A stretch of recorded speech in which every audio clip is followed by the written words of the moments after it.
Books and Kumpay dans la place, donc Weekend Start, samedi le tey. C'est relax et puis nous sommes le 29 octobre. Salam alaikum Books. Hi. Hi, I'm good. What about you? Yeah, I'm fine, my brother. Yeah, naka waa Medina. yaa ngi koy yëg. waaw maa ngi koy yëg bu baax. Yeah. maa ngi koy dund man. Naka waar. waaw à part nam téléspectateur TFM yi. Yes. nam waa Sénégal nam diaspora bi. nam Afrique. nam woo partout dans le monde. Yeah, man. Et voilà, on est là. lépp ci cadre love, respect. Yeah, man. ak mbëggeel. Yes. Love, respect. Books. Album bi. Ça fait plus de 2 ans ñu ngi xaar. Ça fait plus de 2 ans. dafa yàgg man. waaw c'est vrai album Daara du doy yàgg na. def na 4 ans ñu nekk ci liggéey bi. mais on l'a pas regretté quand même. parce que boo bëggee def souvent gars yi dañuy faral di wax ne lu baax du yomb. et ba ma demee ba comprendre xam li ma soxla vraiment pour bañ a tâtonner encore ci liggéey bi et tout bañ a defaat même li ma defoon wala bañ a produiraat même idée wu texte yi même idée wu musique yi. même thème yi. j'ai dit il est temps que ñu réfléchir. ñu réfléchir xool sunu musique fan la ñu jógee ak fan la ñu toll te ak fan la ñu ko bëgg a yóbbu c'est très important. On a dit que dañuy jël sunu temps enregistrer pas mal de morceaux. On a fait beaucoup de morceaux même presque lu mat ay 80 et quelques morceaux. 80 et quelques morceaux. loolu carrière la de. voilà yeah pour jël ci 18 titres. et ñu jël ci 18 titres. après on a dit qu'on va y aller voir des grands musiciens. pour liggéey ak ñoom yeah right. liggéey ak ñoom ci album bi mu gën a am esprit live mu gën a toog mu gën a consommable vivant et durable. te temps bu mu laaj rek da nga koy def. parce que moi à l'époque ba may gën a nekk xale bañ may expliquer ne woy ay Youssou Ndour seen album yi ñuy génnee dañ doon def ay 6 ans de travail ci studio ay Michael Jackson ay 7 ans ci studio pour benn album je disais que ne non gars yi dañu am jot mais je comprenais pas xamu woon ne musique boobu noonu au fait c'est une vie que ça fait vivre aussi ça fait rêver te ñooñu album yooyu noonu ñu doon génnee yenn yi c'est classique def na bientôt yenn yi def ay 20 ans ay 15 ans ay 17 Michael ans Jackson, c'est toujours et d'actualité. voilà et ça mu ngi ñuy marqué ba léegi. j'ai dit et pourquoi pas avec la musique sénégalaise pourquoi pas avec hip-hop sénégalaise aussi que ñu jël suñu temps def benn album boo xamante ne ça va marquer l'histoire de hip-hop. ça va marquer l'histoire de musique sénégalaise. temps bu mu jaar pour ñu def ko on va le faire on a dit que les années ce n'est rien du tout li ëpp solo mooy finalité ak résultat. ñu jël pendant 4 ans di liggéey ci album bi. et bañ ko génnee amuñu ci déception par rapport ak accueil public bi. par rapport ak accueil mélomane yi. et on a dit que bu jaroon encore pour toogaat 10 ans pour liggéey ci album Daaru du doy. et on va le faire génne nañ ko période bi nga xamante ne moom lañ ko waroon génnee. et regretté wuñu ko parce que xam nañ ne liggéey kese.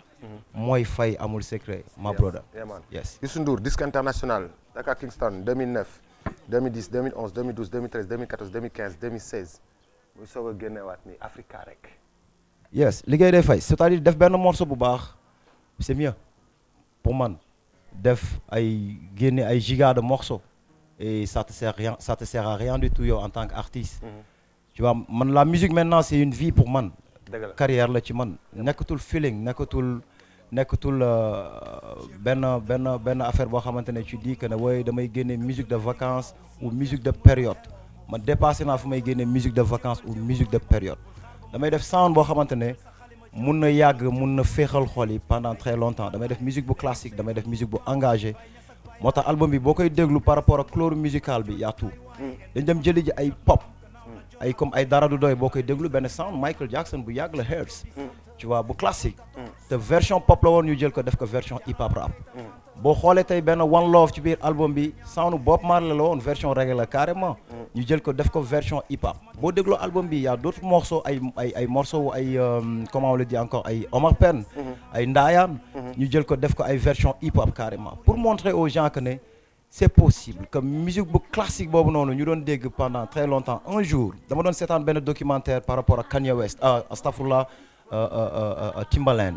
Justin Timbaland. non pas Justin Timbaland bu mag bi. muy def benn reportage ci benn place publique. mu ne muy expliquer mu ne dafa am musique yoo xamante ne boo ko indee teg ko nit ki bopp lay njëkk a yëngal bopp bi lay njëkk a yëngal dafa am musique yoo xamante ne boo ko indee teg ko tant que la nit ki di njëkk a yëngal parce que loolu ay réaction la ay réflexe la yu gaaw et aussi am na musique boo xamante ne boo ko tegee xol lay njëkk a yëngal wala sa xel wala sa yaram lay njëkk a yëngal et tu vois ça on l'a compris et bu fekkente ne da nga bëgg a laal benn public bu élargi bu mag bu yaatu que tey bëggatoo sa musique mu yem ci sa environnement wala voilà ci koñ bi wala ci pas forcément les fans du hip hop seulement wala les fans du rap seulement mais tu dis que ne bëgg naa laal public yëpp mais teg ci doon dénaturer sa musique tu vas rester hip hop tu vas rester rap mais c'est possible nga fexe noo ko améliorer nga fexe noo ko perfectionner ba musique boobu noonu ñëpp mën ci sentir seen bopp parce que tey mun nga bañ a xam DJ Boubs mais xam nga liggéeyam te yaa ngi koy dégg mun nga bañ a xam Boubs seen kumpa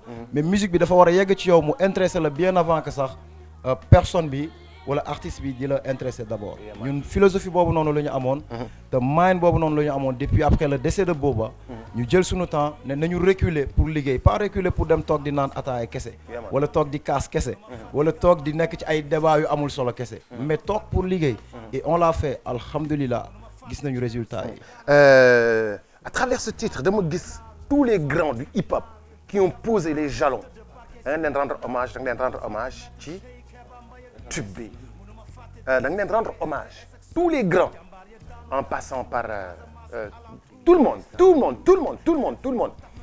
c'est quoi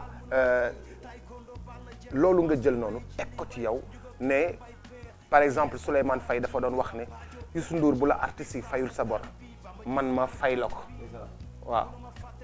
waaw loolu ay xeetu gore la olof day faral di wax ne wéet gore wéetulu ko gore mooy que tey ñi ñuy dégg ci morceau référence bi yëpp ñu leen di rendre hommage ñenn ñi quand j'étais petit ils m'ont fait rêver pour devenir ce que je suis aujourd'hui et je disais bu njëkk ba que ne su fekkente ne dama nar a def musique muy rawatina ak rap music te artistes yi duñ ci gis seen bopp population bi duñ ci gis seen bopp sénégalais lambda bi duñ ci gis seen bopp kon jarul may jël bic ak feuille di bind jarul may créer ay woy pour di ko jëmale ci askan bi on a dit tous ces gens là yi nga xamante ne cité nañ leen ci morceau bi ñi des ñi ñu tuddul sax ñoo ëpp ñi nga xamante ne liggéey nañu pour Sénégal liggéey nañu pour Afrique tey mun nañu joxe exemple Sénégal tey am na ñoo xamante ne El Hadj Diouf moo tax ñu Sénégal intéressé leen am na ñoo xamante ne tey Abdou Diouf moo tax Sénégal intéressé leen am na ñoo xamante ne Ablaye Wade wala Macky Sall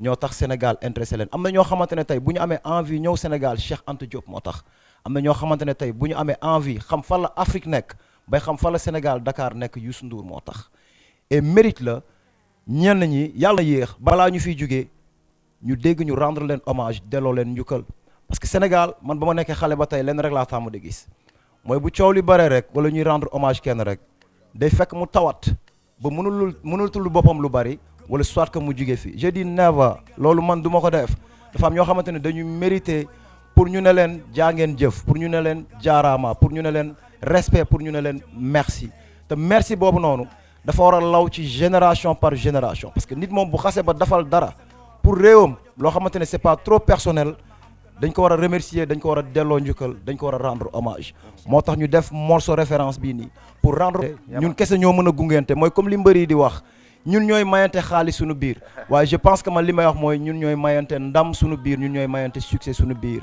et ñi ma ci tudd ñëpp amul kenn koo xamante ne sax miin naa ko ci miin bu graaw à part la télé à part léeg-léeg ñu daje ci mbedd bi ñu ñëw serré la mais won la carrément que ne am nañu fierté ci yow mais amul kenn koo xamante ne tamit aussi yor naa sa numéro téléphone defuma ko pour kenn woo ma ne ma Boubs jërëjëf dégg nañ li nga def dama ko def parce que devoir la love la yëg-yëg la te dëgg la tamit aussi ci man yaman en parlant de musique en parlant d'hommage keroog Booba dafa doon def conférence de presse parce que temps yi artiste adduna bi yëpp Sénégal lañ jël artiste adduna bi yëpp Sénégal la ñu bëgg a ñëw et il est passé et puis ci conférence de presse bi gars yi ne ko ndax xam nga rap sénégalais mun leen non le rap sénégalais xawma ko miinuma ko et puis c'est un peu comme le rap polonais kenn du ko diffuser en France c'est pas bien diffusé en France il s'en est suivi polémique yu dul jeex noo dundee polémique boobu waaw c'est vrai que man aussi tardivement laa yëg polémique yooyu noonu comme je suis pas trop internet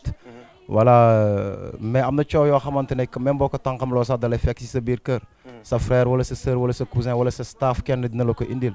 quand j'ai entendu coow li bëri dama demaat encore ci internet bi liiraat lu bëri mais j'ai l'impression ou j'ai sentiment que ne c'est-à-dire que am na lu bëri luñ ci déformé wala am na lu bëri luñ ci yokk ci par rapport ak ay propos Booba et y a d'autres artistes aussi yu réagir Sénégal ñenn ñi dal seen kaw ci ñoom lu ñu wax am na ñoo xamante ne déformé nañu ñoom lu ñu wax am na tamit aussi loo xamante ne yokku nañ ko ci ñoom ci lu ñu wax peut-être moo tax coow li bëri mais li ëpp solo ci biir loolu yëpp mooy que adduna bi ñëpp xam nañ ne tout ce qu'on fait ou tout ce que tu dis mënul yegg fépp mënul dépasser fépp mënul wër daj adduna bi wërngal képp d'accord le rap sénégalais n'est pas connu mondialement mais comme le rap français n'est pas connu mondialement comme le rap américain du fépp la am accès am na foo xamante ne yenn dëkk yi yegg nañ fa am na yenn dëkk yoo xamante ne aussi yegguñu fa et pareil rap musique Sénégal tey am na dëkk yoo xamante ne yegg na fa am na dëkk yoo xamante ne aussi yeggu fa mais li ëpp solo ci biir loolu yëpp mais comment on va faire ñun que muy américains yi muy français yi muy chinois yi muy japonais yi que Sénégal fexe ba jël number one ci lépp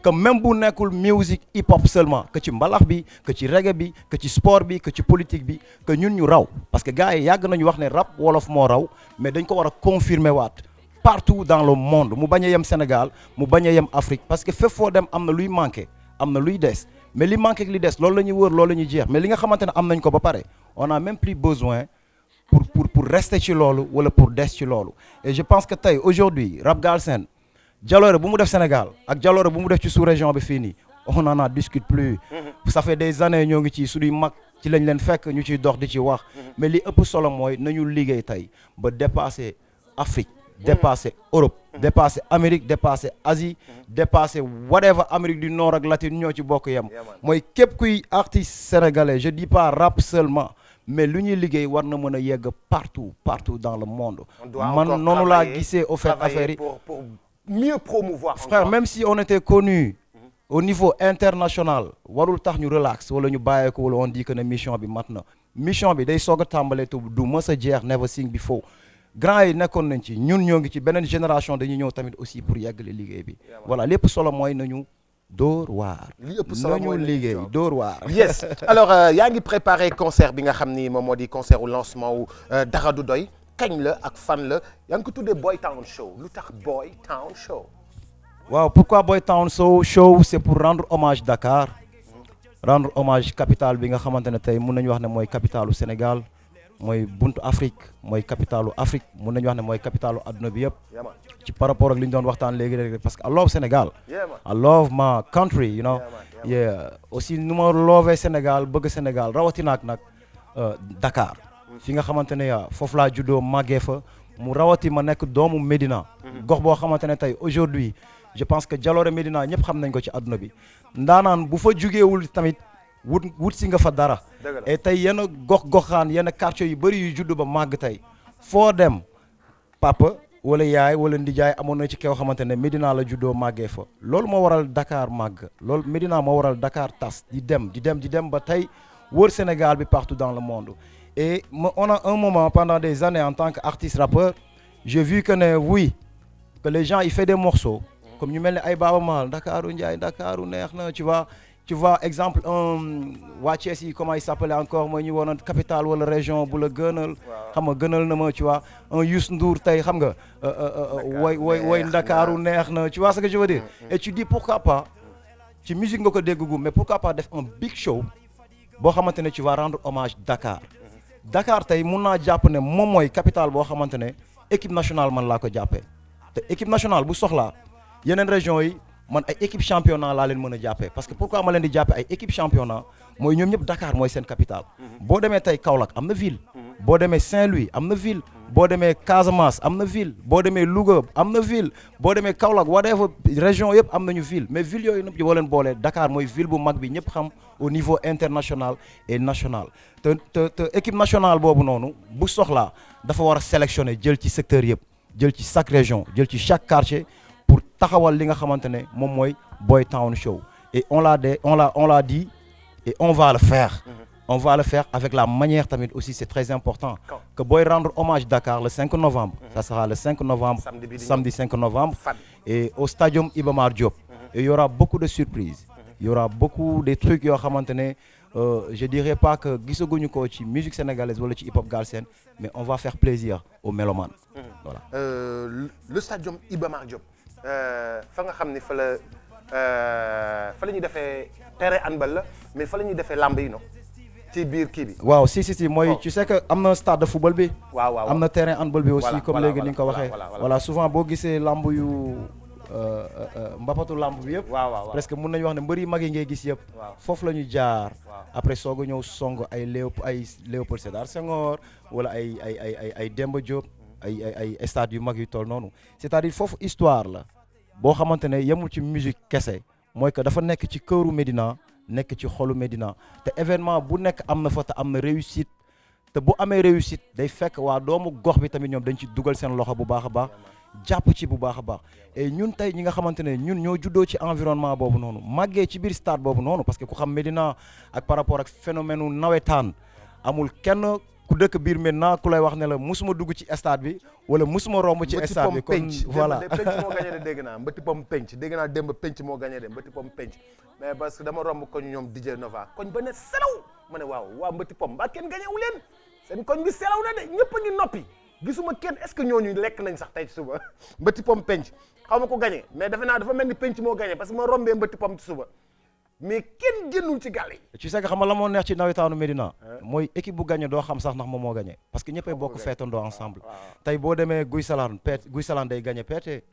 et ñoom ñooy demalante seen biir da nga gis waa Guy Salane ñoom biir PT la ñuy fréquenté waa PT biir Guy Salane la ñuy fréquenté boo demee Mati Pom ak Penc tamit noonu lay demee boo demee Kusum ak Xandaalu Kusum Ngaraaf tu vois Kusum ak Dames ñoom ñëpp pareil tamit aussi noonu la ñu fabriqué c'est ça loolu mooy feelingu nawetaan tu vois moo tax léeg-léeg parfois nawetaan bi da nga ci gis ay violence yoo xamante ne wala ay yenn détails yu ndaw yoo xamante ne tu dis bu doon sa sago lii du am parce que lii du bitu nawetaan au fait nawetaan ñu bëri dañu comprendre ne ba muy soog a tàmbale du woon football kese au fait c'était pour culture la woon pour divertir boole xale yi day am théâtre tu vois day am théâtre am sport am tu vois y avait tellement de trucs dedans yoo xamante ne c'est pour ñun jeunes quartiers yi mu bañ a am frontière tu vois dis-moi ñan ñooy say gan ci loolu ci xew-xew bi le 5 novembre fii ci stadium Iba Mar Diop muy doon je sais un big show oui mais on attend qui et comment ça va se passer pour man xaw ma de mais war na commencer DJ yi ñëw commencer mixer ba 0 heure affaire yi tàmbali gars yi def xaw ma. yes dina am première partie par rapport ak suñuy jeune frère même ak suñuy grand frère. voilà que tey mënuñu def yenn événement yi mooy li may wax sànq ci début waxtaan bi te ubbiwuñu ko yaatuluñu ko ñun ñoo jël initiative pour def ko mais moomatuñ ko ñun kese. ñun ñoo am yéene pour def ko mais du yem ci ñun kese. région bu nekk sélectionné nañ fa ay artistes. banlieue bi secteur bu nekk sélectionné nañ fa ay artistes. les meilleurs jël nañ leen pour ñu ñëw def première partie bi. et aussi ci biir album bi mooy les artistes yi nga xamante ne am naa chance su collaborer liggéey ak ñoom ci yenn morceaux yu mel ni ay Sénégal comme Keyti ak ay Penda Sarr ay artistes yu mel ni ay Ousmane Gange ay Fada Freddy dina ñëw Nongo aussi dina ñëw ci biir son bi y a ay Alou KTD y a Edmond Flow et y a Almami 23-3 y a Djili 5e Underground y a Kangam et y a d'autres artistes yoo xamante ne ci biir album bi ñoo ñëpp incha allah dina ñëw pour des spectacles mais autrement parce que buñ ko naree defee comme ni ñu koy déggee ci album bi rek du ko jarati dañ leen di bàyyi kon ñoom ñu déglu musique yi seen kër di seetaan vidéo yi ci télé bi mais spectacle bi lépp 100% live band la. yes ciki affaire de grand la de loolu affaire de grand la loolu affaire de grand sama amoon hélicoptère nag ay ñëw rek wàccee benn hélico gars yi def benn échelle noonu ci diggu stade bi ñu taal lamp yi ngay wàccee hélicoptère mais xam nga fii moom comme 25 décembre boobu Youssou Ndour ñëw ak hélicoptère. c'est vrai on avait ces idées. et ñoo ngi ci doon waxtaan doon ko dox lu yàgg nag. ay ça fait des mois ci ginnaaw mais on nous a dit problème de sécurité. parce que qu'on le dit ou pas Dakar dafa xaw lëndëm tuuti nag parfois naajement bi boo ko tiimee day rafet ci gis-gis boo nekk ci ay avion ak yooyu noonu. mais boo wàccee si suuf. da ngay xam ne tamit aussi ñi nga xamante ne ñoom ñoo gérer suñuy kaaraange. xam li mën a nekk ak li mënul nekk. ñoom bu ñu la waxee ne la hélico mënul jóg guddi pour wàcc foofu noonu rek. ñoom wekku nañ ko ci lu leer parce que maintenant léegi dafa màgg. dëgg la dafa màggee suuf màggee kaw. parce que dafa bëri ay bâtiment léegi ay tabax. incha allah rendez-vous le 5 novembre maa ngi woo Kels ne ko pour mu demal ñu foofu comme ça ñu mën ko génne aussi à la télé incha allah gis ko ñëpp gis ko mais big respect ci engagement bi big respect ci job bi big respect to all the things that you're doing for hip hop and for music and for Senegalese people yeah man. Yeah, thank you brother su ma la remercier ba pare damay remercier sunu premier sponsor mooy Public Rap Galsen bi. Yeah, man. Parce que événement bi ba mu toxee ci nopp gars yi ba tey tu vois des volontés partout. Voilà ñii di ñëw di jënd ay 100 000 billets. ñii di jënd ay valeur ay 2000 billets ñii ay 3000 billets ñii ay 50 billets ñii ay 30 ñii ay 10. même ki jënd benn billet ak man ki jënd 1 million de billets ñoo bokk yem ci man. parce que ku ci nekk li nga mën a jàppale sa artiste wala li nga mën a jàppale sa biir gox wala sa koñ. yaa ngi koy def et c'est une grande fierté aussi remercier public hip hop boobu noonu aussi remercier ñi nga xamante ne ñoom ñooy ASC yi nekk biir Médina yëpp remercier tamit aussi association yi nga xamante ne ñoo nekk biir Médina yëpp te association yi mënuñu leen remercier te duñ ci jiital mouvement ànd Dafar mouvement ànd Dafar ñu am suñu benn président suñu mag suñu grand frère koo xamante ne moom tout ce qui est activité biir Médina daf ciy dugal loxam muy Saloum Ndiaye mu nekk président wu mouvement ànd Dafar et aussi di remercier waa Médina Impose Médina Impose tamit aussi kenn demul ñu des nekk nañu ay jeunes bëgg seen gox respecter seen gox ba détail bi gën a ndaw biir Médina da nga leen ciy gis ñu fës ci bu baax a baax ñooñu aussi ñoom maa ngi profité ci occasion bi di leen remercier di leen wax encore une fois merci beaucoup bañ koy soog a commencé amoon idée yi c'était trop difficile c'était trop compliqué parce que c'est une première depuis après suñu sortie wu album mais ñoom ñoo ñu yombalal liggéey bi ñoom ñoo ñu yombalal li nga xamante ne moom mooy logistique yeeg lu jëm ci scène yi te aussi mënuma bañ a remercier sunu grand frère sunu big brother Ama Diop mooy chef d'orchestre Walian Band my brother love and respect et merci encore une fois. Bon courage, merci beaucoup. Dans quelques instants, nous aurons le temps de recevoir l'École supérieure de technologie et de management ESTEM. Ce sera dans quelques instants. Merci, Books Senkomba.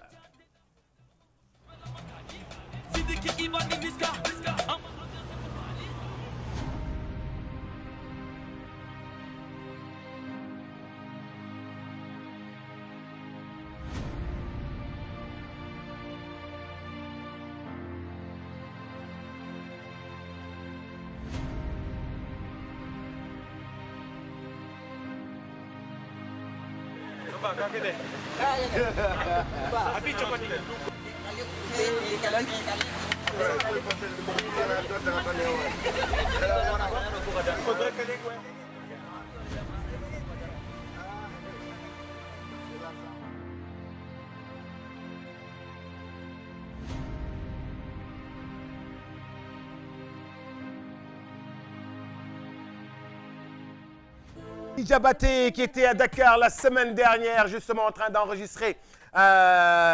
Bon, je vais taire l'information, mais il était à Dakar en train d'enregistrer Sidiki Diabaté. Mais attention, il y a des choses à venir dans la musique. Je suis en compagnie de Fatima Zahra. Salut Fatima. Salut. Vous allez bien? Bon, ça va bien. En forme? Ça va, tranquille. Estème, Oui. jolie Lacoste, jolie chemise. Merci. Hein, bien habillée. Bonjour Éloi. Bonjour Bobs. Vous allez bien? Bien. En forme? Est-ce que Merveille. tous les étudiants de l'ESTEM sont en costume tout le temps ou ça fait partie des tenues? Ouais, ça fait partie de la tenue vestimentaire de l'ESTM. En plus de ça, nous avons un gilet et une chemise en fonction du temps. On s'habille en fonction du temps, tout en portant fièrement les couleurs de notre établissement.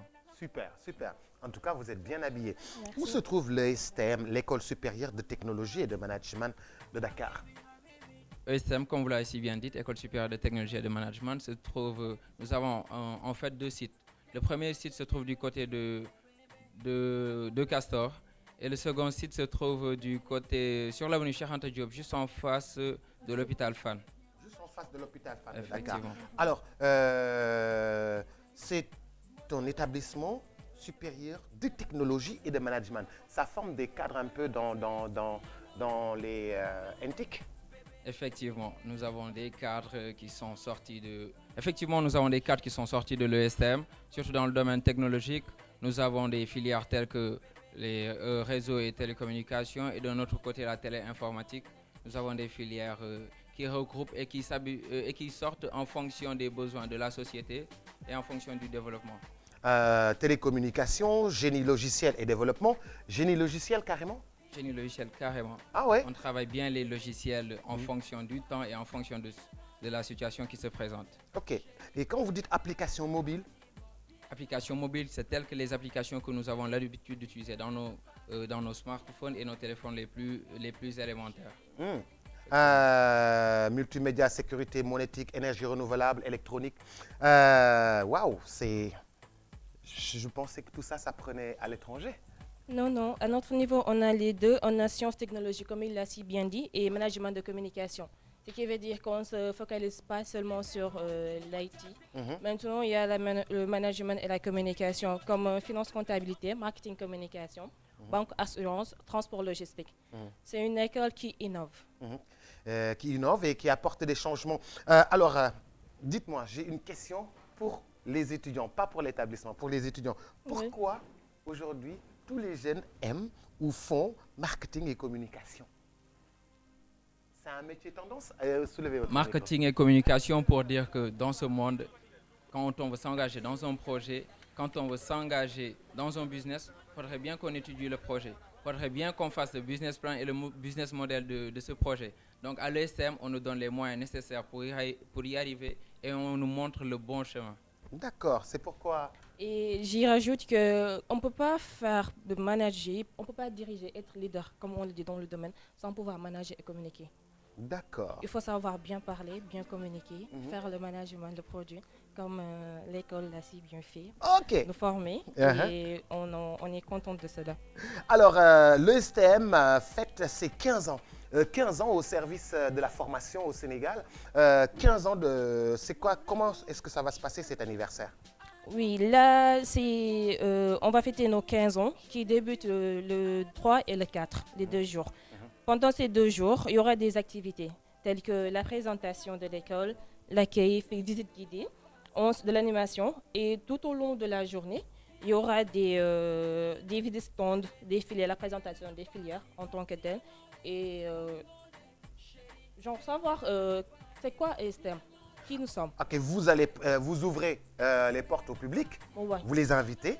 D'accord, ils viennent découvrir c'est quoi l'ESTM, surtout qu'il y a beaucoup de jeunes qui ont eu le bac cette année et puis même ceux qui n'ont pas encore eu le bac doivent passer un peu pour prendre connaissance de ce qui se fait à l'ESTM. Effectivement, lors de ces journées portes ouvertes, lors de ces journées généreuses, qui en quelque sorte sont des journées portes ouvertes, nous permettrons aux étudiants, non seulement aux bacheliers, mais aux étudiants du second cycle, c'est-à-dire ceux qui ont déjà suivi des études supérieures dans un autre établissement, de venir continuer leurs études, soit que ce soit en licence 2, en licence 3, en master 1 ou en master 2 au sein de l'ESTM.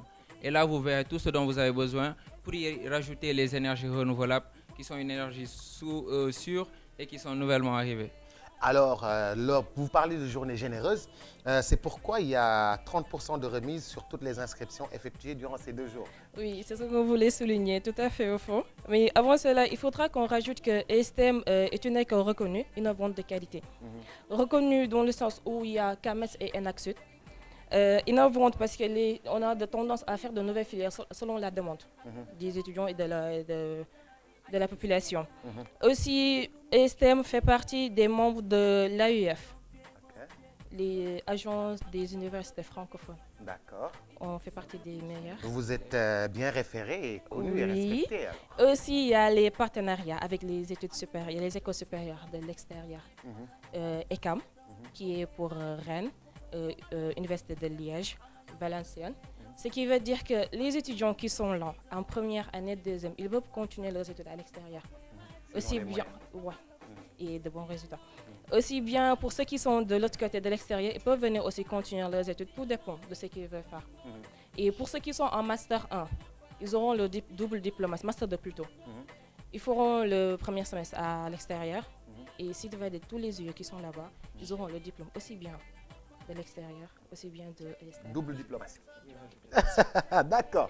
Juste pour y rajouter qu'en plus de la double diplomation, les étudiants qui ont démarré leurs études au sein de l'ESTM et qui voudraient le poursuivre dans nos différentes universités, dont nous sommes en partenariat, une fois que nous aurons bien étudié le dossier et que l'autre université ait bien étudié le dossier, la formation ne sera pas payante. Tout ce que vous aurez à prendre en charge, c'est votre logement. www.estm.sn. Oui. www.estm.sn. Alors, c'est quoi le numéro de téléphone de l'établissement? 33 825 28 89. Vous l'avez en tête, hein? 827 28 89. Ça dépend des sites. 827, c'est au niveau de Front de Terre. 825, c'est au niveau de Charanta. Alors, ces journées vont se dérouler où? Dans l'ensemble des deux établissements ou en face de l'hôpital Fann? En face de l'hôpital Fann. D'accord. En face de l'hôpital Fann, donc Ouais. les 3, jeudi 3 et vendredi 4 prochains. Ouais. Effectivement, lors de ces journées, nous aurions une session de questions-réponses pour une session de questions-réponses pour les membres, dont les membres de l'encadrement, c'est-à-dire les membres de l'administration, accueilleront les étudiants qui viennent d'un peu partout, les nouveaux bacheliers, et les orienteront selon leurs désirs, selon leurs aptitudes aussi, et selon les cours qu'ils aimeraient suivre. Félicitations et joyeux anniversaire d'avance. 15 ans au service de l'éducation, de la formation. L'anniversaire doit être grandiose. Ouais. Hein, on aura le temps de souffler un grand gâteau Ouais. de 5 et de Bah, 5 on a encore, dit et de 15, 5 donc encore. on va faire 5 pour minimiser. C'est l'adolescence, donc C'est ça se fête. l'adolescence, ça se fait. Ah, super. Joyeux anniversaire. Merci. Donc rendez-vous, en tout cas moi je sais que je suis invité, je serai là le jeudi 3 et le vendredi 4 novembre à ESTM, en face de l'université en face de l'hôpital Fann, école supérieure de technologie et de management de Dakar, ESTM. Et en plus, ce sera aussi des journées portes ouvertes et puis en plus 30% de réduction durant ces 2 jours sur les inscriptions. Oui, 30% de réduction, on note bien. Merci Zara. Merci, Boubs. Merci Éloi. Merci, Boubs. Merci d'être passé sur le plateau de Weekend Stat. Tout de suite, de son vrai nom, Madi, l'enfant de Ngor, est déjà avec nous. Nous allons regarder la vidéo avant de revenir ici même sur cette antenne de la télévision Futur Média. Ce sera dans quelques instants. Weekend Stat, votre week-end merveilleusement bien chez vous. Alert, Mad is back. yàgg ngeen ma dégg man maay Madi yàgg nañ la dégg mais mosuma laa gis Madi yow sap mais nu mu demee. tey la ko yàlla dogal tey nga gis ma quoi. Yeah, man man. Madi from Ngor. from Ngor. yaa maa ngi leen di bégg bu baax waa Ngor gépp. waaw waa Wakaam yëkkatil micro bi Madi. waa Wakaam Yoff yëpp maa leen di béggee surtout maa waa Kolda. waxee suma dëkku maa leen di ziare bu baax a baax a baax. dëgg la di leen béggee quoi. mais Madi yow booy kii nga gën a nuróol de mexicain. non en fait brésilien laa quoi maa ngi béggee waa Brésil tamit maa leen di ziare bu baax. non mais fo noo doonee brésilien booy yëkkatil sa micro. bon li ma doonee brésilien bon Madinho la ñuy wax. Madinho. yes baa ah da nga mën football booy. waaw damay football. ah booy ancien joueur nga de. booy mais nag voilà. booy ancien joueur nga de booy. mais nag dañ ma daan teg ban quoi. booy kay man ban yëpp xam naa yaa ko damm booy. Madinho. waay mais Madi naka mu. waay cool sant yàlla. mbaa lépp jàmm. waay maa ngi bëgg bu tranquille baax a baax. yaa ngi wax gars yi nañu wax lu dugg ci nopp yi. waaw yaa ngi wax ci hip hop bi gars yi nañu wax lu dugg ci nopp yi. yaa da nga sentir ni gars yi ay dañuy wàcc yoonu hip hop bi. bon jamono yëkkatil micro. bon jamono bi gars yi yëpp ñu ngi teg lu nice quoi ñu ngi gis gars yi ñu ngi teg lu nice mais dafa bëri prax des fois duñ jël suñu temps si affaire yi bon tamit bëgg nañ tamit nit ku buy wax benn affaire dafa war a wax luy yeete luy dugg si nopp gars yi paa yi dañuy seetaan mère yi dañuy seetaan ndax gune yi tamit ndax jamono bi dafa doon jamono bu metti ndax jeunes yi tamit ñu ngi nekk fii di sommet tamit te tamit jeune surtout booy sommet tamit da nga war a am loo jàppandi ba ngay am loo ngay bëggandi quoi franchement parler waaw da nga war a am loo jàppandi bu am looy bëggandi waaw tey maa ngi nii damay liggéey suma électricité électricien nga. waaw électricien bâtiment waaw du très musique laa bëgg musique boobu léegi moo financé suma clip bi ngay gis nii yaa ok yow pour yow gars yi dañu war a chômage bi ak yooyu yëpp gars yi dañoo war jóg am luñ jàppandi am luñ jàppandi en attendant ñu am lu ñu bëggandi quoi waaw loolu laa bëgg tamit jeunes yëpp partout au Sénégal dañu am lu ñu jàppandi bu am lu ñuy bëggandi incha allah lépp dina baax yàlla la rek incha allah Madi nga ma wax fan nga dëkk ci Kolda yow. bon maa ngi dëkk Kolda si fii nu ko tudda booy Madi xam nga booy non mais xam naa suma koñ kay wa non Madi booy dama ko impressionné booy non Madi dañ ko ne da ngay dem ci buub su mu tiit non xam nga booy des booy xamatoo foo dëkk non xam naa fi ma dëkk kay waaw boo xam nga foo dëkk booy 6 kilos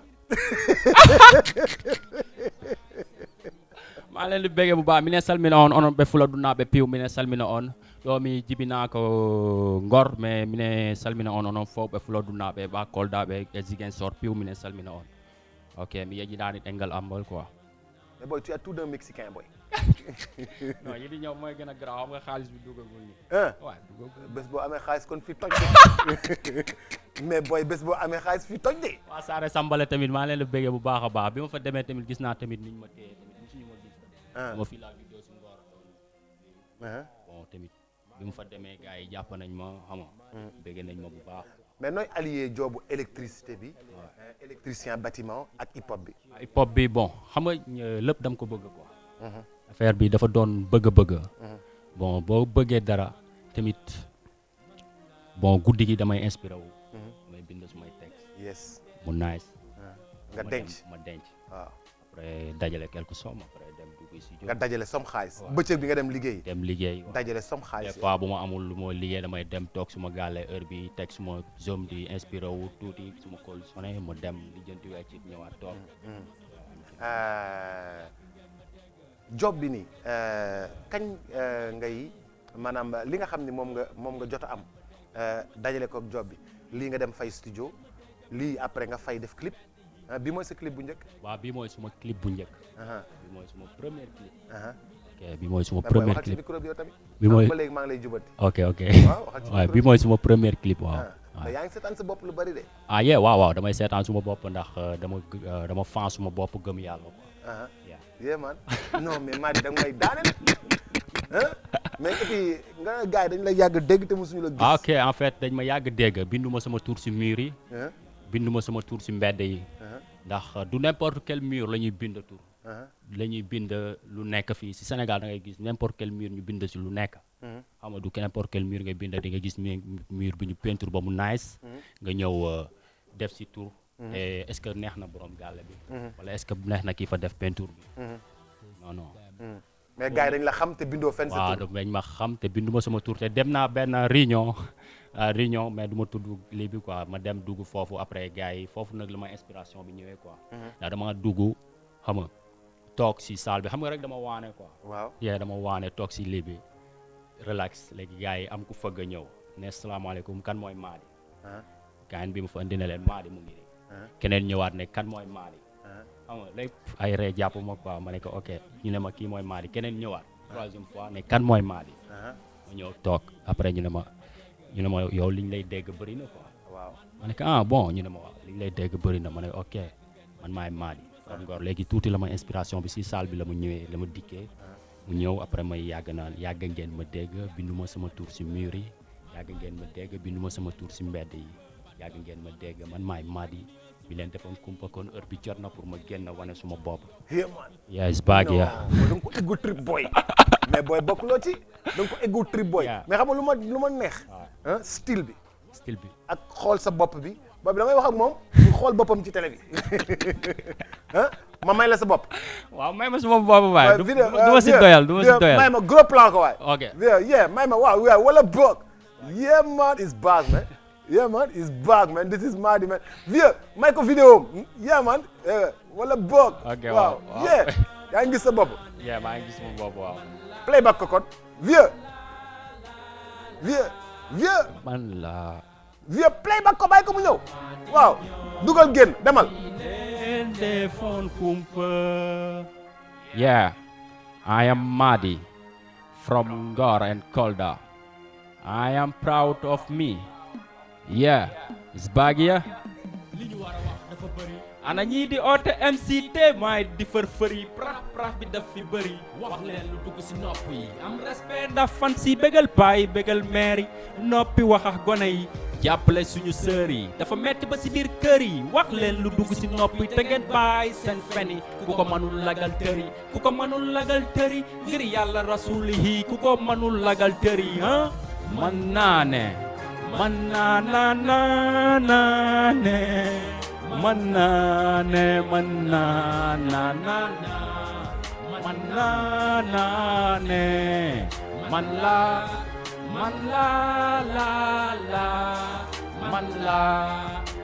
la Mady ñoo mi leen defoon kumpa non mais oui ma non tey rek laa mës a gis ko fan boppam. non ouais dama fan suma bopp wax dëgg yàlla nag dama fan suma bopp quoi franchement parler man dama. non oui ma kañ la album bi génn li single non bi la incha allah li single bi la bon ñu ngi préparé. mais booy single bi rek ngay toj nii. bon bàyyi damay Afrique la ma bëgg a def comme Youssou Ndour nii. ah Youssou Ndour mooy suma. Youssou Ndour moo si Youssou yow Ndour. single rek nga bëgg toj nii boy. incha allah yàllaa ko def. yàlla loolu la def de. yàllaa ko def ndax dama yàgg loolu di bind suma affaire. ah waaw yàllaa ko def incha allah naa génn suma mistake. léegi ak boo yeneen demee vidéo incha allah dinañ génn. léegi boo demee liggéey électricité amaat beneen xaalis defaat enregistré waat beneen. defaat la même chose rek. waaye gëm naa la nag de. non ñi ma gëm nag ñoo bëri yow est-ce que doo 40 xaw ma nan sax ñi ma gëm ñoo bëri de. non oui ma Ouais. Mady je suis mort. Tu es une tuerie. Mady xoolal tu tues et tu tires sur tout ce qui bouge. non man nag oui ma man nag gëm naa la. fu ma jaar day leer quoi leeralnet.com loolu tax may liggéey électricité bi même bu fekkoon fii wax paanoon sax. nga ne dégguma. leeralnet.com. ah yeah foo jaar day leer. fu ma jaar day leer nañ.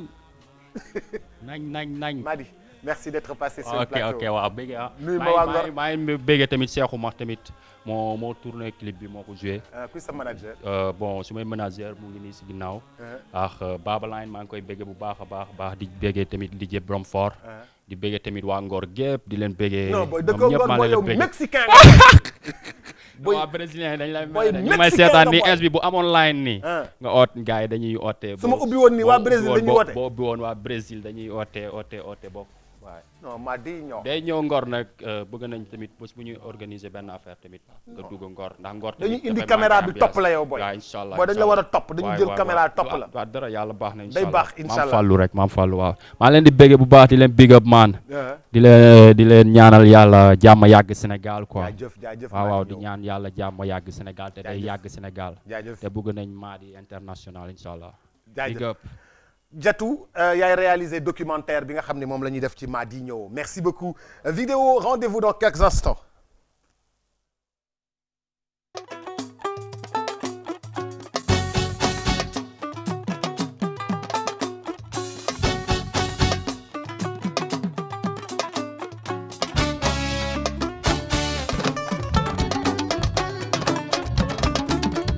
bu leen xuloo bu leen xeex réew mi ñëw leen ñu waxtaan bala bu ñu bennoo nañu bennoo te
Khoudia Kumba ngay del Khoudia Kumba Anta Seck Khoudia Kumba Basiru Xariyaaba soxna Musi Joob yaay soxna Sumbaka Xariyaaba yaayam Masamba Xari baayam Njaga ma ca ñum Matar ma ca Kokki Masamba Gadunda War bi tura su Njaay Baara Sidi Njaay baayam Sidi Alburi mi ñu doo soo baay Seex man Bamba Joob baay Basir Joob mi ñu dippee maama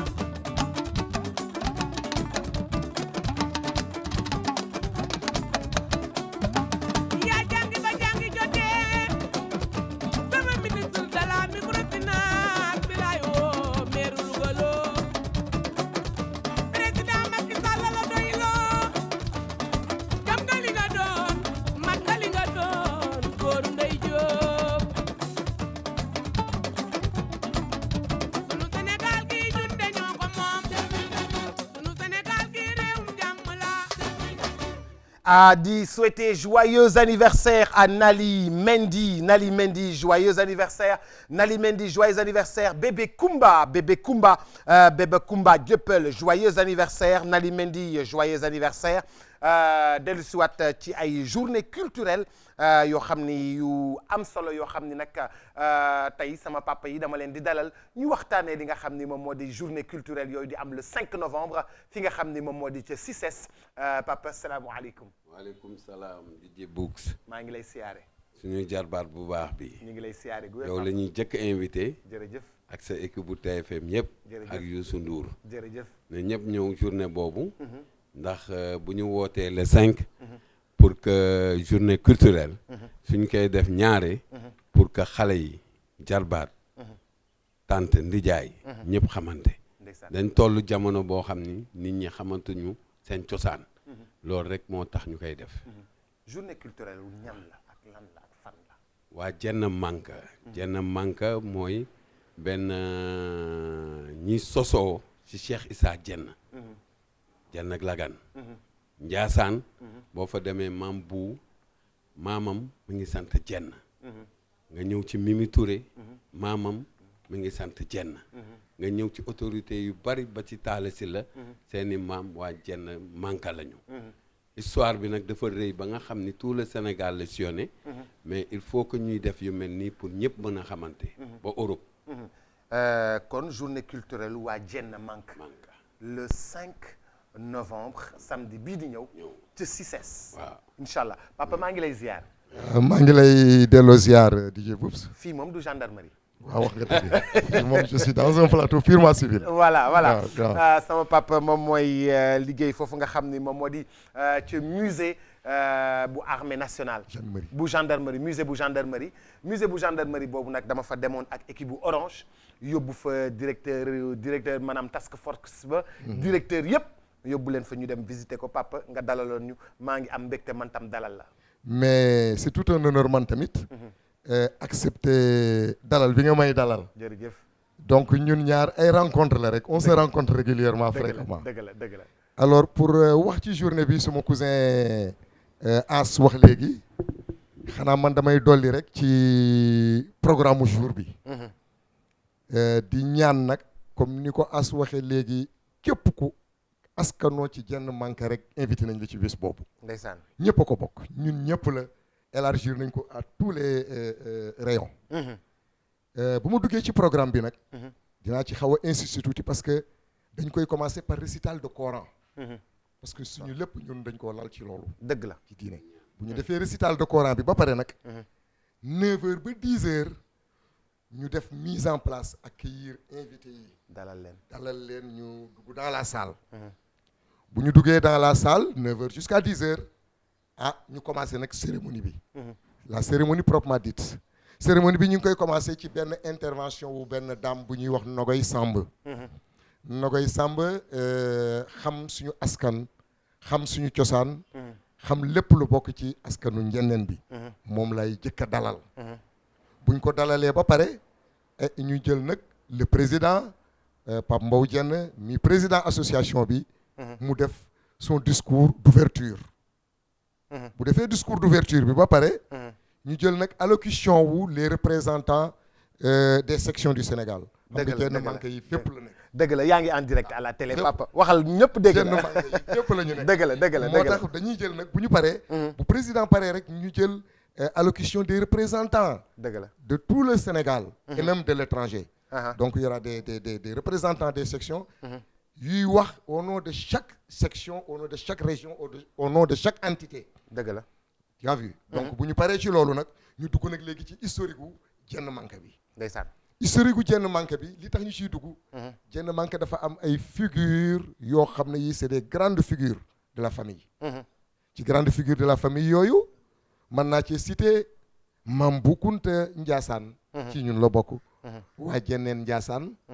sëñ Issa Dieng borom Jenneek Lagan. sëñ Thierno Diouf Lambaye. Buur Sine Coumba Ndoffène Diouf ñoo ñëpp ci askanu Njenneen mi la ñu bokk. ndeysaan ñun ñëpp nag dañuy leen di citer dugg ci seen histoire. dëgg la dëgg la kooku mooy benn partie. loolu rafet na mbokk gi yëpp booloo. mbokk gi yëpp booloo mbokk gi fës mbokk gi feeñ. boobu si yow nag yow yaa xam léegi. dëgg la dëgg la bu ñu paree nag ci loolu. ñu jël benn petite pause de 14h à 16h. pause boobu pause déjeuner lañ ko tuddee. pause déjeuner bi ça va permettre à tous nos invités nos parents nos intimes partout ñëpp. ñu dalal leen berndeel leen ñu añ lekk naan julli tisbaar. mais ma ubbi benn parenthèse foofu di ñaan sama mbokk njaayeen yi bu ñu leen joxee pause boobu nañu dellu siwaat bu ñu fa jaaree seen biir fees ñu dem ñibbi. déedéet nañ ma ci dimbali rek bu ñu paree. nañu dellu siwaat ci salle bi parce que la am ci salle bi à partir de 16h moo gën a neex li am ci matinée bi. parce que bu ñu dellusee dañoo def reprise bi dañuy dugalaat ku mel ni madame Nogay Samb mu waxaat ci suñu askan. dëgg la bu Nogay waxee ba pare nag ñu dugg nag ci ñaari domaines yoo xam ne yi moo soxal ñëpp mooy lan mooy coopérative d'habitat. li soxal ñëpp. dëgg la association bi kat am na coopérative d'habitat. bëggoon nañu nag au lieu njaayeen yi di génn dem ñibbi bu ñu añee ba pare nañu toog nag ñu wax li nga xam ne lii mooy li essentiel muy coopérative d'habitat bi ñu fa am. causerie religieuse.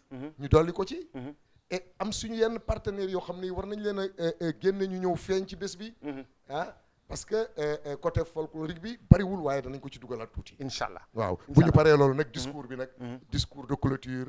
du président de l'association Jenn Manqué. loolu fort na te rafet na bu baax a baax a baax kon le 5 novembre incha allah le 5 novembre ñan ngeen ko tuddee. bés bi nag ñu ngi ko tuddee. El Hadji Sidi Makhtar Kounta bu Ndiassane. toftal ci El Hadji Abdou Latif Dieng. Jenn Lagan. bu Touba. Makodou Dieng. Assane Dieng. Pape Mbaye Dieng. Biram Sassoum Dieng. Modou Dame Diouf bu Lambaye. Général Pape Siré Mara. Talla Silla maire de Thiès. Abdou Aziz Dieye. expert comptable. Cheikh Ndiaye DG CICES. ñu dem ci marraines yi bu ñu demee ci marraines yi ñu ngi wax Abibatou Ndiaye. ci marraines yi la Aminata Mimi Touré conseil spécial du président de la République. Adja Fat Dieng. Adja Oumou Khayri Kounta. Mousli Diakhaté honoraire député. honorable député. Aïda Sall. Maymouna Ndiaye.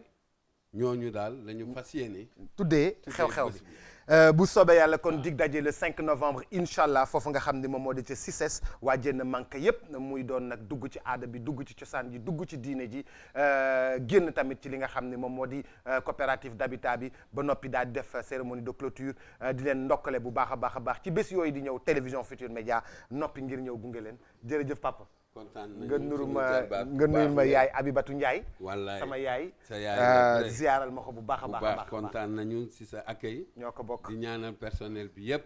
jàmm ak salaam. ñoo ko bokk papa di bég bu baax a baax. merci beaucoup ñu dajewaat musée bu gendarmerie. y a aucun problème. bu soobee yàlla c'est un honneur pour nous. merci beaucoup merci dans quelques instants dañu dalal ñi nga xam ni it suñuy gan lañu ba noppi it di yëngu ci li nga xam ni moom moo di théâtre bu baax a baax troupe bi nga xam ni moom moo di déggoo bu Pikine Bour Gueweul ak Maman Gentille di waajal li nga xam ni moom moo di pièce bu mag boo xam ne dañ ko def ci bateau le Joola ñoo ngi dellu si waat léegi.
ba ci biir ba mel olof njaay nee na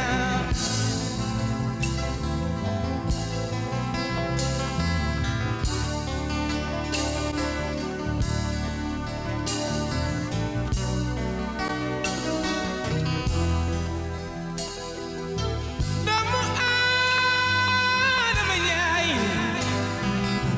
subaan dama doomu aadama njaay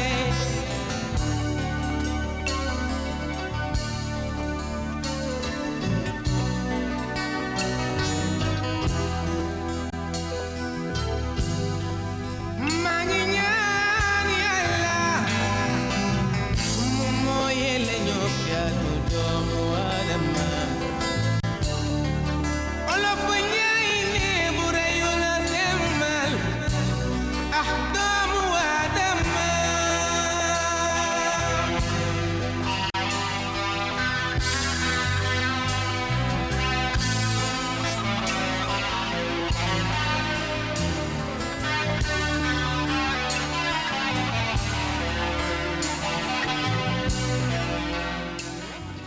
Tata Ndeye Binta Marseille, chérie tonton Pape Seck qui souhaite joyeux anniversaire à son trondo Binette aux HLM 4. Binette aux HLM 4, joyeux anniversaire. Joyeux anniversaire, bébé Kumba, joyeux anniversaire.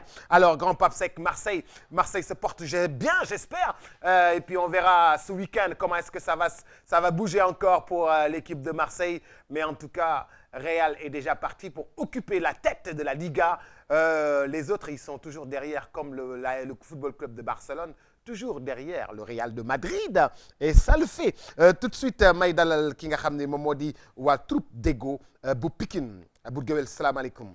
maaleykum salaam DJ Bobs. suma xarit suma soppe maa ngi sant yàlla bu baax a baax. bàyyi la nga nuyoog Sénégal. di commencé ci ki nga xamante ni moo ma indi fii tey mooy TFM muy sama soppe di sama rakk di DJ Bobs. nu def suñuy cassette yu bëri yoo xamante ni bi mooy suñu 3e cassette tudde ko te musuñu ko koo wax ndax am ci moom cofeel ak li muy def mu nekk loo xamante ni neex na àdduna yépp kon di nuyu ki nga xamante ni mooy sama xarit Pape Malick suma sëriñ bu sëriñ Cheikh yàlla na yàlla yokk leeram may ko gudd fan ak wér di nuyu ñoo ko Baye Diop bu APR ak troupe Déggo ak artistes yëpp di jëkkee nag di ñaanal yàlla ki nga xamante ni def nañ ci moom benn émission bu naw muy jour Korité jour Tamxarit muy Déguène Chimère yàlla na ko yàlla xare àjjana yàlla na ko Mouhamed teeru teral ko jébal ko Mouhamed ci àjjanay Firdawsi ci barkat Mouhamed man Bour Guéwél Séeri Fatou Gueye bàyyu naas ki nga xamante ni jigéen ji nga xamante ni ku xam turam dem àjjana ku ko gis dem àjjana maa ngi loolu for na loolu am na nuyal doomu jàmbur. asalaamaaleykum Sénégal asalaamaaleykum DJ Bobs. maaleykum salaam maa ngi lay nuyu. waaw maa ngi koy tas. maa ngi lay nuyu di nuyu téléspectateur u TFM yëpp. di nuyu sama papa di nuyu sama ñaari sœurs yi ma àndal. particulièrement mon mari. que j'aime beaucoup je l'adore aussi maa ngi koy nuyu. émission bi bu ma ñëwee moom la. ndeysaan lu ma fi def daal sama jëkkër la ndax moo ma bàyyi moo ma tette. xanaa neex. sama xam nga Youssou Ndour morsom bi dafa ne ci singalam bu mujj bi dafa ne woo leen jigéen ñi ba mu ñëw sa kanam mu toog nga ne ko je t'aime sama benn xarit ne mu waa Bobs allo waa góor ñi waxatuñu je t'aime ñoom góor ñi lu ñuy def nii duñ ñu woo wax ñu je t'aime woo leen ñu woo nañ ñu woo wax ñu je t'aime xanaa Youssou Ndour dafa dugg ci biir kër yi xanaa Youssou Ndour dafa xam lu xew ci biir kër yi ba wax loolu soxna si nanga def maa ngi nuyu Bobs maa ngi lay fay ça va di nuyu waa TFM ñëpp di nuyu sama njiit Bour Ndiaye Géwël di nuyu troupe Déggo di nuyu ci borom télé bi suñu papa suñu xarit muy papa Youssou Ndour di nuyu sama yaay sama xarit maman Janté ak sama maam. waaw di la jaajëfal ci invitation bi. loolu fort na ci yow joxal sama jigéen. asalaamaaleykum Sénégal tonton Bobs maa ngi lay nuyu. maa ngi lay fay. di la ziyaara di la baalu ak. baal nañ la maa ngi nuyu waa TFM. di nuyu sam papa. parce que su ma taxawee fii tey. à cause de moom la. ndeysaan su ma ñemee caméra à cause de moom la. ndeysaan maa ngi nuyu sama yaay. di nuyu ñëpp. ndeysaan loolu for na bu géwél da ngeen di génnee benn maanaam benn li nga xam ne moom moo di cassette bu bees tuddee ko Bateau le Joola te Sophie ak Nas présenté ko di si rendre hommage victime naufrage le Joola le 26 septembre ba woon ci waaxu Gambie yooyee lu waral bi hommage. li ko waral dafa nekk bis boo xamante ni yàlla daf ci wane boppam. ni man bu ma neexee heure bu nekk laay juddul heure bu nekk laay rey mu def ci loo xamante ni laalul Sénégal mais àdduna yëpp la laal kon bu fekkente ni noonu dañuy def cassette di théâtre di yeete war na noo delloo si waat doomu aadama yi ci sunu dund ak sunu ëllëg loolu moo waral ma delloo si waat doomu aadama yi ni leen di leen bàyyi xel ci yàlla di préparer nag seen alaaxira te xam ni bisa ngi ñëw ku ci nekk di nga jël sa nar nar bi passé diggéen la woon sunu nar mën naa doon tey wala mu doon suba yàlla na yeex donc may fàttali loolu moo tax ma rendre hommage les victimes du bateau le Joola pour nu ñaanal leen yàlla bàyyi sunu xel ni lépp lu mën a def nañ ci boole yàlla parce que bisa ngi ñëw te dañuy dellu ci yàlla ci maanaam scénario yeeg yooyu film bi lan mooy xolu maanaam li nga xam ne moom moo di cassette bi xol bi comme ni ma ko waxee dafa nekk accident boo xamante ni dinañ ko sax jiñ doomu aadama te accident bu nekk rek yàllaa ci dugal loxoom moo xam muy bànneex moo xam muy naxar donc may fàttali ni lépp loo ma di dugg muy oto muy avion muy bateau heure bu nekk rek sa bu ca saa si jotee rek dafay mat da ngay dem donc c'était juste encore pour fàttali ne boo nekkee ci bànneex nekk ci ba mu neex parce que da nga nekk ci àdduna di dund defal li la neex li nga bëgg ba defee ni doo dee waaye nag delloo sa xel ci yàlla ba defee ne heure bi ngay wax balaa micro bi li ngay wax di jeex rek saa si daal di mat nga daal di dee c'est pour juste fàttali dëgg la vieux à la réalisation si j'ai la possibilité de voir un petit extrait de tout cela vieux à la réalisation si possible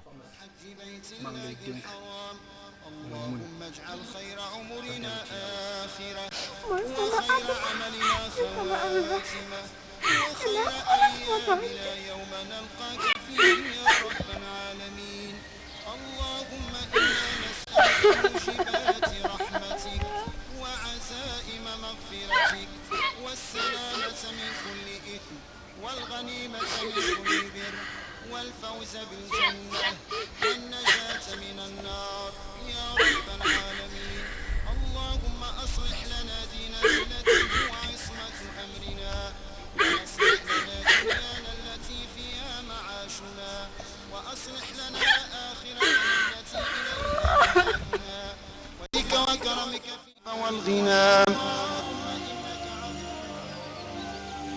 اللهم اجعل في قلوبنا نورا وفي لساننا نورا وفي بصرنا نورا واجعل من خلفنا نورا ومن أمامنا نورا foofu la noonu foofu mooy mbaaw foofu mooy mbaaw wanewun sax li ci topp yëpp wante Sophie bi mu fàttalikoo yaayam ndeysaan dafa dem di ko ñaanal yàlla fekk na bi yaayam di dem di yóbbu frère bi Casamance mu feebar mu koy xamal naan ko del julli te dinu ñaanal yàlla nu ngi dem nag xamul nag luy xew waaye dénk na la yàlla dénk la sa mag ndekete boobu dafa mel ni day tàggoo ci jour bi nga xamante ni ci lan war a ñibbisee ci lan ko woo Nasira wax leen ni leen nu ngi ñëw ndeysaan nu xëy le matin war leen a toggal préparer leen nu jékki-jékki rek dégg naufrage bi mooy seen yaay dem na Nasira noo dundee loolu noonu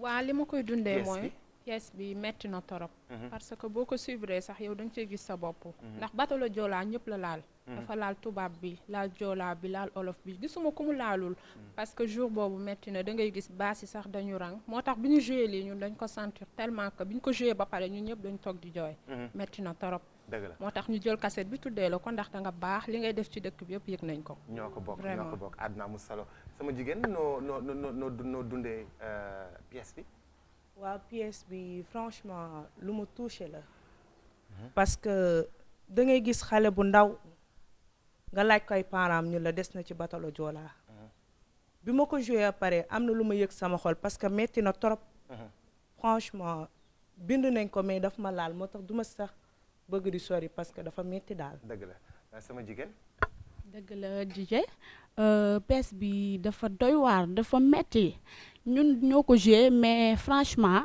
buñ koy seetaan dañuy jooy ñun ñëpp ba dañuy mujj fay télé bi te ku ne xam na ne bateau le Joola yëngaloon na àdduna yóbbu na ku baax yóbbu na façon nit bu nekk ñu leen di ñaanal ret ba tey yàlla fi ñu jëm gënal leen fi ñu jugee di ñaanalaat suñu yaay Déguène Soumaire Diaw moom it fu mu jugee gënal ko fi mu nekk nii. ci li nga xam ne moom moo di maanaam pièce bi am na ñoo xam ne dañoo dund ay rescapés est-ce que jël ngeen leen en charge dans ci pièce bi. merci Boubs d'abord loolu moo tax bi ma defaree cassette bi ba tey jaayagun ko dañ ni woon dañuy ñëw ba ci yow d'abord.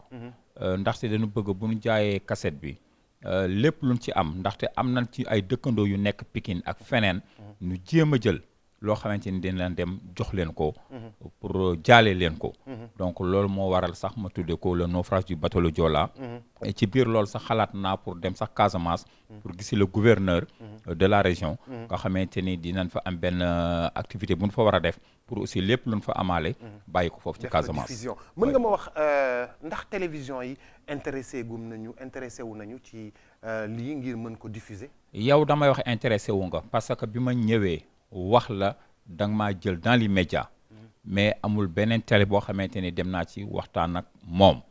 waaw dëgg la ñun suñu cassette fu nu dem wax ko nu jël nu parce que li ñuy def neex na adduna bi yëpp waaye man yow laa mën a wax ni intéressé wu nga ci te it xam naa ni. li tax nu tuddale ko bi ma defee réunion ak sama staff commencé ci Mama Santé ñëpp dañ ni mérito nga pour nu tuddale ko parce que da ngay dimbali doomu aadama yi ci activité bu ma di doon kon rawatina nag situation yu mel nii donc xam naa ne daal que ça soit un première ou une dernière vous êtes le premier. waaw merci beaucoup mais parce qu'en fait spectre de diffusion bi il faut que jaay ko baax na mais aussi génnee ko à la télévision par exemple wut ay partenaires toog ñu génnee ko ba pare woo ñi nga xam ni ñoom ñoo di maanaam borom xam-xam yi ñu toog ci ginnaaw waxtaan ci def ci débat diffusion suivi de débat derrière.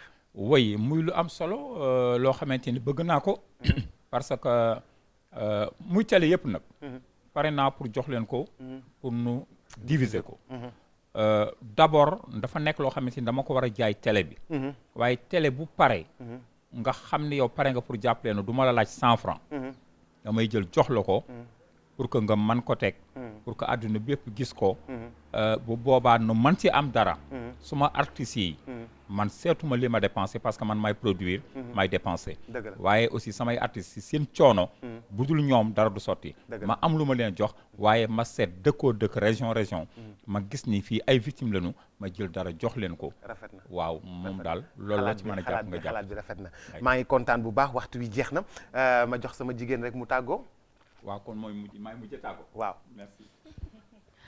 ok Boubacar maa ngi rafetlu ci invitation bi ñoo ko bokk kontaan naa torop ñoo ko bokk di remercier sama papa bu baax parce que moom aussi tette na ma am naa borom kër mais ba léegi juguma ci ay loxoom dëgg la parce que comportement am rek moo ko waral ndeysaan troupe Deggo yëpp maa ngi leen di remercier bu baax di tàggu sama doom maman Gentil aussi maa ngi lay faire un gros coucou ak sama doom Ngone Diaba ak sama goro yeeg ñëpp sama jëkkër tam du ma ko fàtte du ma ko bàyyi ginnaaw tamal ko lépp moo ko waral mooy tas sama cheveux Abdou Gueye ñu koy wax Talibé Cheikh kooku mooy borom Colobane waa déggal li anaa xam nga anaa naax ma ñëw woo 18 léegi allo 18 ñu sotti ma ndox ma mën a yeewu waaw ñoo ngi tàggoo di la jaajëfal ci invitation bi ñoo ko bokk di nuyu sama yaay Issa ci Kër Massar di nuyu sama yaay tamit encore maman Gentil ak sama maam di nuyu troupe Deggo ñëpp di nuyu Bour Ndiaye Géwal di nuyu sama sœur sama xarit Nasira Ndiaye di nuyu sama bébé maman ñaa Boubsou kontaan naa merci beaucoup sama jigéen micro moom merci beaucoup tonton Boubsou ñoo ko bokk kontaan nañ ci émission bi ñoo ko bokk maa ngi nuyu waa Petit Mbao ak waa Pikine di nuyu waa kër Serigne Babacar Sy ak waa kër Serigne Touba parce que sotti la ak des yi rafet na démb rek maa ngi toog ak doomu sëñ Baara muy ku baax waaye dëgg la sëñ bi Mbacke Balla maa ngi lay nuyu di la siyaar maa ngi nuyu ñëpp di nuyu sama doom Rama di la nuyu di nuyu sama papa ak samaay di ko wax dundal nag parce que li ñu bëgg ci moom incha allah foog ñu defal ko ko incha allah merci beaucoup jërëjëf dama laa bëggoon dénk Bour Gueweul ndax télévision yi xam nga lan moo ci manqué non benn série télé bu 5 minutes rek 7 minutes rek buy génnee ci banlieue bi dañ ñoo wanul dëgg-dëgg Pikine wanuñu ñu dëgg-dëgg Géejawaay wanuñu ñu dëgg-dëgg Yëmbal wanuñu ñu dëgg-dëgg Kër Masaar wanuñu ñu dëgg-dëgg Caaroy buy génn ci koñ yi ak kër yi dëkkandoo yi ak dund gi ak maire bay jaay foofa ca koñ ba fa ñuy duggee ak marché Caaroy ak fa terrain ba ak syndicat loolu dafa xew waaw loolu dafa war a génn ndax dafa bokk ci suñu dund bu ngeen ko defee rek benn série wu 5 minutes rek xam naa ni bu ngeen ci defee lu toll ci 26 rek ay 5 minutes 6 minutes buy génn ci kii bi di ngeen am lu bari incha allah. DJ Boubs loolu. boo ma waxoon suba ma génne ko ma génne la ko. ndeysaan parce que maa ngi doole santat yàlla inspiration moment bi ñuy wax lay ñëwee. waaw dama wax ni bu ma neexee chaque jour ma def téléfilm. parce que j'ai fait 99 pays. ci loolu laay inspiré wu. kon donc li nga ma wax nii ma juddoo Pikine yaroo fa màgge fa banlieue bi yëpp suba bu la neexee nee ma indil ma ko ma indil la 36 séries de 5 minutes. ci dëkkuwaayu Pikine Yëmbal Géejawaay et cetera dinaa la defal loolu. incha allah na sa xol seet. incha allah comme ni nga ko waxee di remercier ki nga xamante ne bëgg naa ko woo te dinaa ko jàppale ndaxte moo jàppale borom këram.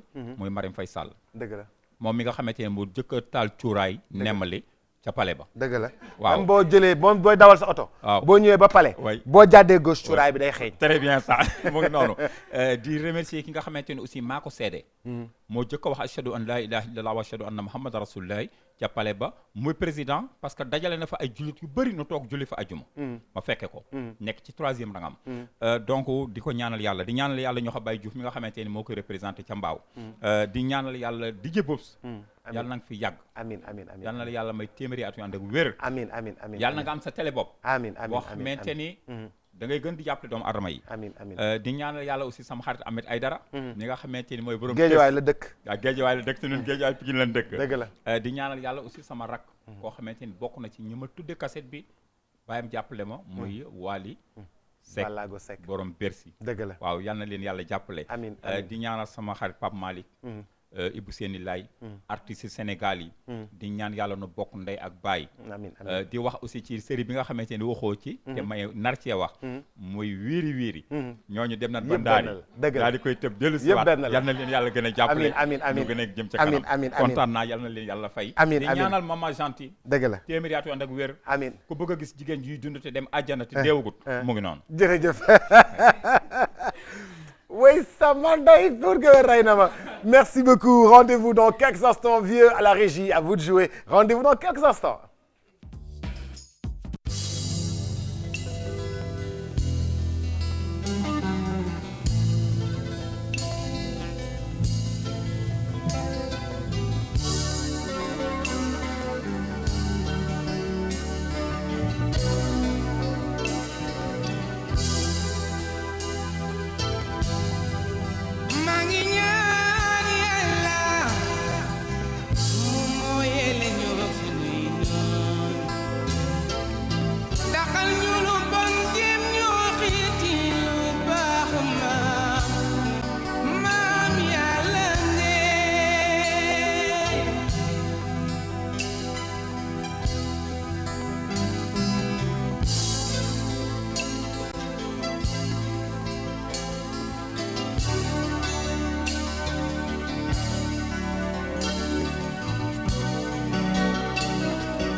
exceptionnel et même spécial. Merci à DJ Laurent de Luxembourg qui sera certainement avec nous samedi prochain. DJ Laurent, l'homme de Luxembourg. Merci beaucoup Abdallah à Paris. Merci beaucoup. Ou Abdallah, le Parisien. DJ Rahou à Paris qui prépare le 31 décembre à Paris. DJ Rahou. Merci beaucoup à tous nos amis qui nous regardent un peu partout à travers le monde. Respect Anta à Marseille, le grand Pape Sec à Marseille. Merci beaucoup. Et puis, bon week-end à toutes et à tous. Je vous donne rendez-vous ce soir dans Dakar ne dort pas, toujours pour vous servir, votre fidèle serviteur DJ Boop. Salut à toutes et à tous. C'était Weekend Start. Votre week-end, je l'espère, a merveilleusement bien démarré. Salut à toutes et à tous. Ciao et à très vite.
Bye.